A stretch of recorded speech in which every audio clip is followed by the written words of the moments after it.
मिठड़े मोहम्मद करीम फरमायो आ त नेकोकार जी कबर बिश्त जे बागन में बाग आ, गुनाहगार जी कबर जहन्नम जे खडन में खडो आ।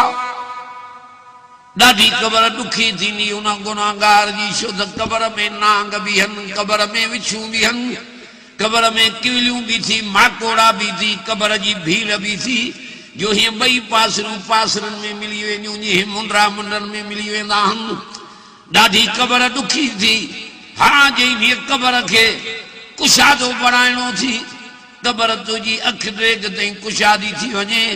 कबर तुंहिंजीअ में पट जा बिस्तरा जन्नत जा लॻी मिलनि, कबर तुंहिंजीअ में दरी जन्नत जी लॻी मिलई, जाथो हवा पई लॻई। हाँ इएं जे कबर पंहिंजीअ खे सुरखरू खण चाहे थो त पोइ कबर तुंहिंजी बिश्त जो बाग तॾहिं बणबी हो जॾहिं रहमत ऐं हिदायत ऐं बरकत ऐं नूरानत वारे क़ुरान जे मर्ज़ीअ ते हलंदे,